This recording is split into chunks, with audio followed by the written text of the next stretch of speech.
kenal sama teman-teman saya akrab di luar lingkungan di luar ya. Memang ada beberapa teman-teman yang memang begitu akrab. Nah, saya itu mengambil jurusan multimedia. Multimedia itu apa ya? Saya bagaimana ya mengatakan bahwa saya ambil multimedia, saya kurang paham di situ. Saya berpikir, ya Allah, kenapa kapan bisa beli laptop? Saya begitu berpikir begitu. Sejak 2 tahun, sejak SMK, saya kan tidak punya apa ya. Saya selalu bilang sama saya, "Mak, mau beli laptop. Ini kan jurusan saya multimedia. Bagaimana saya bisa mengaplikasikan kemampuan saya kalau tidak bisa teman-teman saya? Kalau mau kerja tugas pergi ke rumah teman, mau ke apa-apa teman-teman bergantung sama teman." Nah, yang sulit bagi saya di situ, saya berpikir bahwa memang bukan apa ya, memang bukan rezeki saya di situ. Bilang, ya Allah, kapan ya saya beli laptop begitu terus.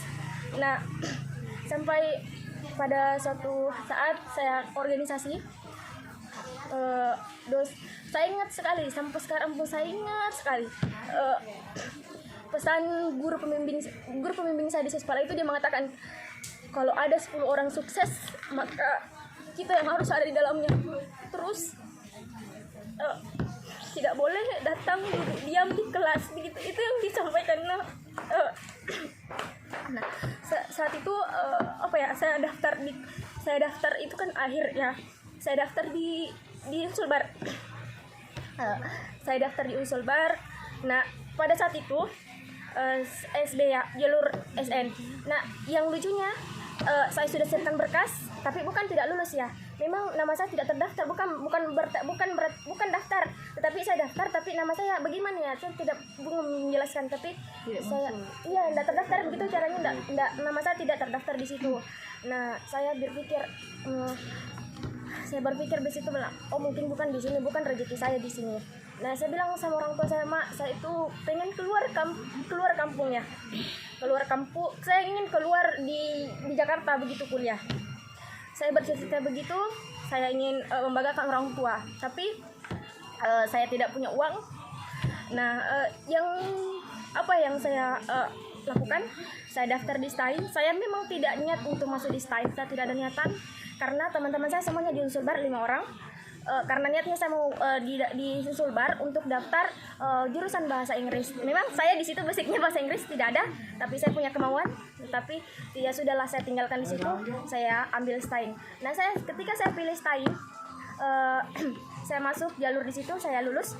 Saya ambil 3 mata kuliah, saya ingat sekali di situ. Saya ambil pendidikan agama Islam, bahasa Inggris, dan KPI. Nah, secara tidak langsung, saya kan anak multimedia, saya tidak suka bahasa, saya tidak mau lagi berpapasan dengan KPI. Karena kenapa? Saya tidak punya alat, saya tidak punya laptop, saya tidak punya apa-apa. Nah, saya mau bahasa Inggris, karena saya kan tidak tahu bahasa Inggris, jadi saya mau pelajari bahasa Inggris. Nah, kemudian saya punya teman, kan sudah masuk ya, sudah terdaftar. Maksudnya saya di KPI. Saya mengatakan, kenapa sih ya, kok lulus di KPI ya? Kenapa kok saya lulus di KPI ini? Masa saya lulus di KPI, saya tidak apa ya? Tapi orang tua saya mengatakan, maka yang mungkin yang tidak kita pilih itu mungkin bisa jadi lebih baik buat kita. Saya juga berpikir begitu. Nah, setelah saya lulus di situ, saya masuk di KPI, ya saya bilang, insya Allah pasti kalau memang di sini jalannya, maka akan di sini jalannya. Yang pertama ya, saya masuk di situ, saya karena orang-orang pintar di sini teman saya, ada Nur Hayati yang pintar sekali berbicara, ada yang lain Sirajuddin, dan yang teman-teman yang lain saya juga. Nah, saya itu kan anak tidak pintar berbicara ya. Nah, saya itu mengingatkan bahwa ini Pak Hayati ini memang pintar ya, pintar dari Taukom, memang dari anak pesantren dari Ibaruga. Nah, saya berpikir di situ, bagaimana caranya supaya saya seperti itu. Ini Hayati makan nasi, saya pun makan nasi, saya juga makan nasi. Mesti saya bisa dong, masa tidak bisa? Nah, saya berusaha di situ. Kalau memang hari ini saya tidak, kemarin saya tidak bisa, maka hari ini pun harus saya bisa.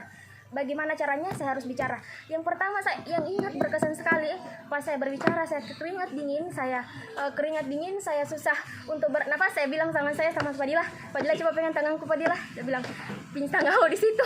Nah, bilang begitu. Nah, itu yang membuat saya terkesan bahwa memang di sini rezeki saya sudah 5 semester dan alhamdulillah banyak banyak perubahan.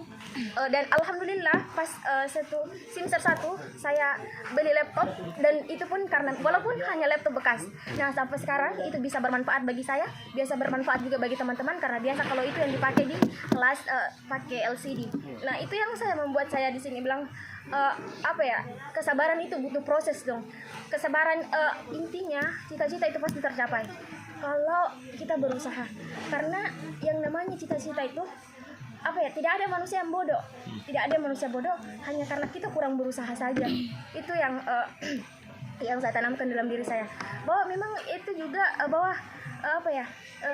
sekolah kalau kita mau berusaha dengan semaksimal mungkin, maka pasti akan kita capai. Kayak begitu, saya bercita-cita ingin menjadi dosen. Apa yang saya lakukan? Saya ingin kursus bahasa Inggris, saya mau ini, semua yang saya ingin capai. Seandainya saya ingin targetkan lulus 3 tahun. Saya ingin mentargetkan 4,0 nilai saya. Tapi karena saya kurang kalau baler-baler kita flashback ke belakang ya, saya sudah tidak baler-baler.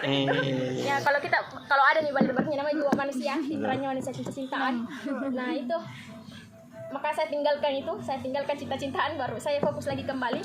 Nah jujur, nilai kalau masalah itu cinta dengan nilai, maka kayak mungkin terganggu nilai toh. Jadi saya pilih itu. Salah satunya harus mengejar cita-cita. Percuma orang tua saya, walaupun saya 400 saya bayar, 400 jujur teman-teman, saya 400 ku bayar, dan saya mengatakan pada diri saya bahwa oh iya, kalau teman-teman ada yang bayar 1.300.000. Nah, kalau hanya dipergunakan untuk main-main saja ini 400 ini mau dipermainkan di kampus, bagaimana caranya kita?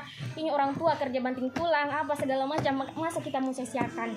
Orang itu bayar 1,3, belum lagi uang jajannya, belum lagi membeli bensinnya. Kamu tidak pikirkan orang tuamu bagaimana caranya dia bekerja uang.